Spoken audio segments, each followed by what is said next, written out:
ফোকাসের নেশা।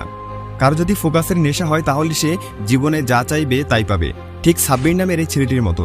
বন্ধুরা, তুমি যখন এই ছেলেটির গল্প শুনবে তখন তুমি হতবাক হয়ে যাবে এবং তুমি এটাও শিখে যাবে যে কোনো কাজে কিভাবে ফোকাস করতে হয়। একটি 12 থেকে 13 বছর বয়সের অনাথ ছেলে, সে সাইকেলের মেকানিকের দোকানে কাজ করত। 100-200 টাকা ইনকাম করার জন্য সে দিনরাত সেই সাইকেলের গ্যারেজে কাজ করত। কেউ কখনো কল্পনাও করতে পারেনি কোনোদিন সেই ছেলের জীবনে বড় কোনো পরিবর্তন আসবে। মানুষেরা যখন সেই সাইকেলের দোকানে তাদের সাইকেল ঠিক করাতে আসতো তখন অনেকে সেই ছেলেকে বিভিন্ন ধরনের কথা শোনাতো। অনেক সময় তাকে গালমন্দ করত, তাকে ছোট বাচ্চা ভেবে অনেকেই আবার টাকাও কম দিত, যার কারণে তাকে মালিকের কাছে বকাও শুনতে হতো। কিন্তু তাকে 3 বেলা খাবার জোটানোর জন্য এই কাজটি করতেই হবে, তাছাড়া কোনো উপায় ছিল না। একদিন গ্যারেজে কাজ করার সময় সে দেখে তাদের দোকানের পাশে একজন ব্যক্তি এসেছেন, তাকে ঘিরে অনেক মানুষের ভিড়। ছেলেটি সেই ব্যক্তির সম্পর্কে কোনো ধারণাই ছিল না, সে সবকিছুই দেখছিল এবং ভাবছিল যে কে এই ব্যক্তি, তিনি কেন এখানে এসেছেন।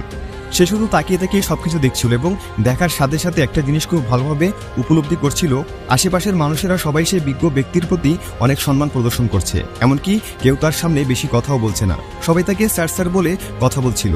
সে মনে মনে ভাবতে থাকে, একদিকে তার সামনে দাঁড়িয়ে থাকা ব্যক্তিকে সবাই সম্মান দিচ্ছিল এবং সবাই স্যার স্যার বলে কথা বলছিল, আরেকদিকে আমি যে কিনা সবার সাথে এত ভালো ব্যবহার করি, শান্তশিষ্টভাবে মানুষের কাজ করি, তারপরও মানুষ আমার সাথে খারাপ ব্যবহার করে, আমাকে গালি দেয়। সেই রাতে ছেলেটির ঠিকমতো ঘুম হয় না। ছেলেটি শুধু ভাবতে থাকে, আমার এবং ওই ব্যক্তির সাথে মানুষেরা 2 রকম আচরণ কেন করে, আমার এবং তার মধ্যে কি এমন পার্থক্য। এমনকি আমি মানুষের কাজ করে দেই এবং তিনি তো শুধু গাড়িতে করে আসেন আর চলে যান। ছেলেটির বয়স কম, তাই সে কোনো কিছুই ঠিকমতো বুঝে উঠতে পারছিল না। পরের দিন সে গ্যারেজে আসে। আসার পর সে তার গ্যারেজের মালিককে জিজ্ঞেস করে কালকে যে ব্যক্তি এসেছিলেন, যাকে সবাই খুব সম্মান দিচ্ছিল, তিনি কে ছিল।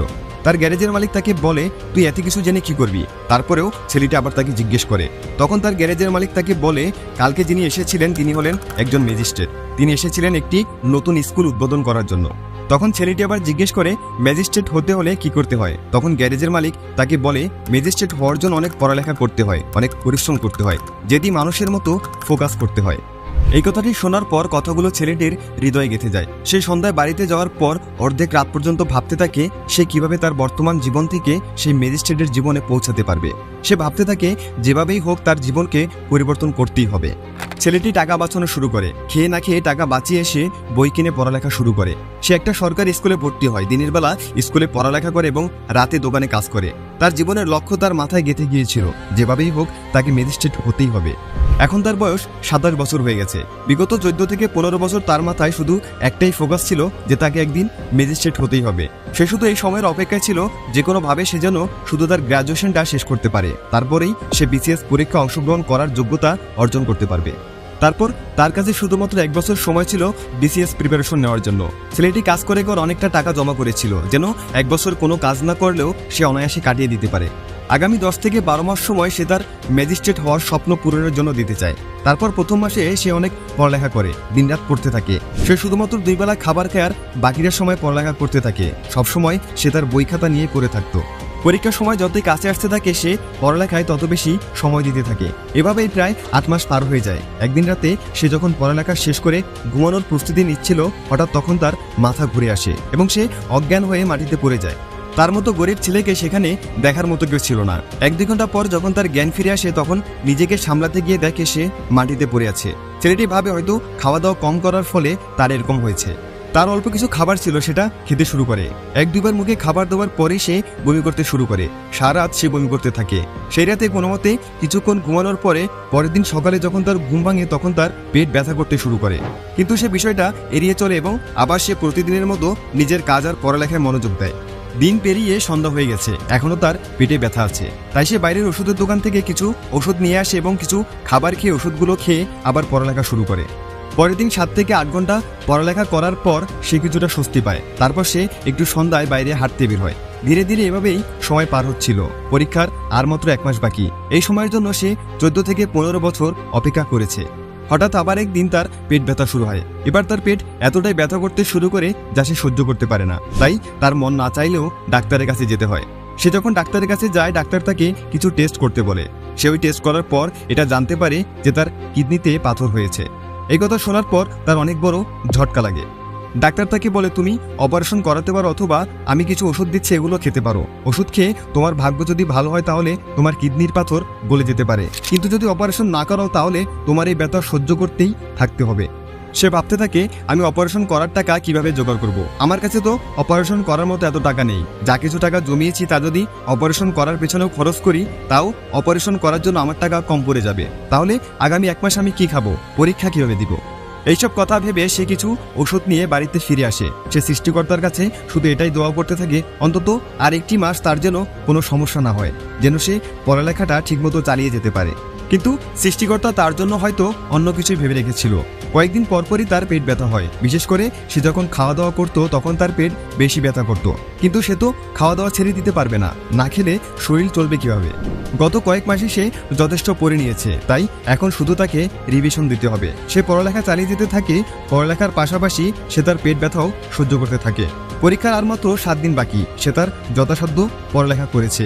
তার জীবনের সবচেয়ে বড় পরীক্ষা দেওয়ার সময় চলে এসেছে। তারপর ছেলেটি কোনোভাবে প্রিলি পরীক্ষা দেয় এবং পরীক্ষাতে ভালো ফলাফল অর্জন করে। এখন আরও পরীক্ষা বাকি আছে। এমন সময় তার সব টাকা শেষ হয়ে যায়।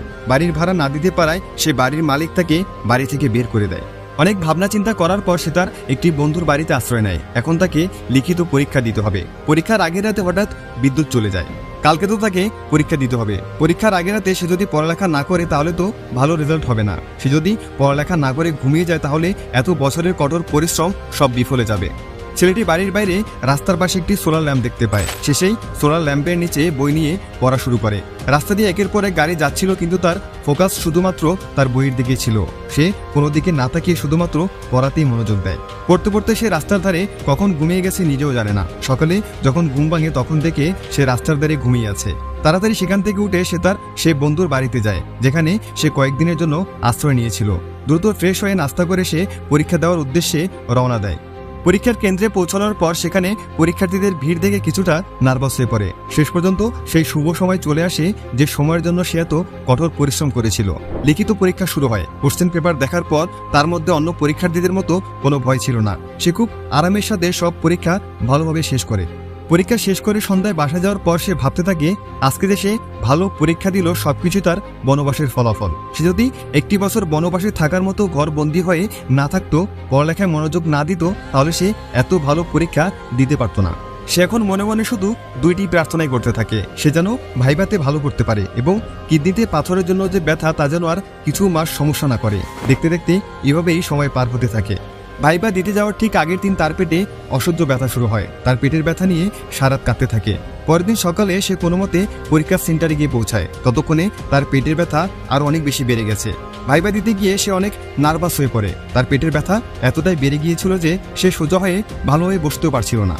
তার ভাইবা নেওয়ার সময় ভাইবা বোর্ডের চেয়ারম্যানরা তাকে জিজ্ঞেস করে তোমার কি কোনো সমস্যা হচ্ছে? তোমার যদি কোনো সমস্যা হয় তাহলে তুমি বাইরে কিছুক্ষণ অপেক্ষা করতে পারো। কিন্তু সেই ছেলেটি কনফিডেন্সের সাথে বলে না, আমার কোনো সমস্যা নেই।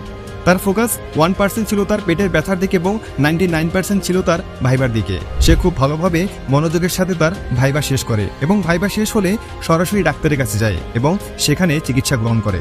কয়েক মাস পর তার বিসিএস পরীক্ষার ফাইনাল রেজাল্ট বের হয়। রেজাল্ট দেখার সময় তার মনে একটু ভয় কাজ করেনি, কারণ সে জানতো যে সংঘর্ষ এবং সমস্যার পাহাড়ের উপর পা রেখে আর কঠোর পরিশ্রম করে পরীক্ষা দিয়েছিল, তাতে তার সফলতা আসবেই।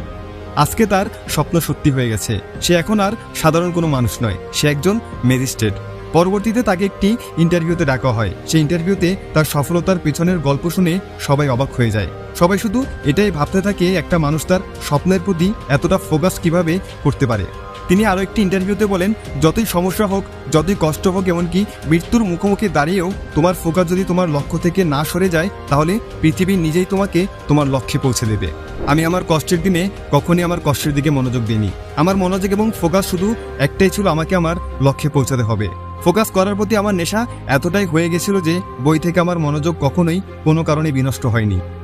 বন্ধুরা, তোমরা যদি পুরো গল্পটি শুনে থাকো তাহলে যে মূল জিনিসটি তোমরা দেখতে পাবে সেটি হলো সেই ছেলেটির ফোকাস, যা এতটা গভীর ছিল যে তার কিডনিতে পাথরের এত কষ্ট, তার দারিদ্রতার এত কষ্ট কোনো কিছুই তার লক্ষ্যে পৌঁছানোতে বাধা দিতে পারেনি। বাড়ির মালিক তাকে বাড়ি থেকে বের করে দিল, তাকে অন্যের বাড়িতে আশ্রয় নিতে হলো, এমনকি রাস্তার পাশে বসে পড়তে হলো। এসবের কোনো কিছুই তার ফোকাস নষ্ট করতে পারেনি। বন্ধুরা, তার কাছে তো বাড়ি ছিল না, পরিবার ছিল না, টাকা ছিল না, থাকার ভালো জায়গাও ছিল না। তারপরও তার ফোকাস তার লক্ষ্য থেকে সরে যায়নি, তার মনোবল কখনো ভেঙে যায়নি। কিন্তু তোমার কাছে হয়তো সবকিছুই আছে, তুমি কেন আজও পেছনে পড়ে থাকবে? তুমি কেন নিজের ভবিষ্যৎ আর বাবা মায়ের স্বপ্ন নিয়ে হতাশায় ভুগবে? কেন নিজেকে এইভাবে দোষারোপ করতে থাকবে যে আমার ভাগ্যটাই খারাপ, অথবা আমাকে সাপোর্ট করার মতো কেউ নেই? বন্ধুরা, ভাগ্য এমনিতেই বদলে যায় না, ভাগ্য নিজে থেকেই তৈরি করতে হয়। জীবনে ফোকাসটা এতটা জোরালো হওয়া উচিত যাতে সামনে যতই ঝড় আসুক, যতই বন্যা আসুক, যত অসুবিধা আসুক, লক্ষ্য থেকে ফোকাস যেন সরে না যায়। এরকম ফোকাসের নেশা যদি তোমারও হয় তাহলে পৃথিবীর কোনো কিছুই তোমাকে সফল হওয়া থেকে আটকাতে পারবে না। তো বন্ধুরা, ভিডিওটি ভালো লাগলে তোমার বন্ধুদের সাথে শেয়ার করো এবং নগর বাস্কপ চ্যানেলটি সাবস্ক্রাইব করে আমাদের সাথেই থাকো। Thanks for watching.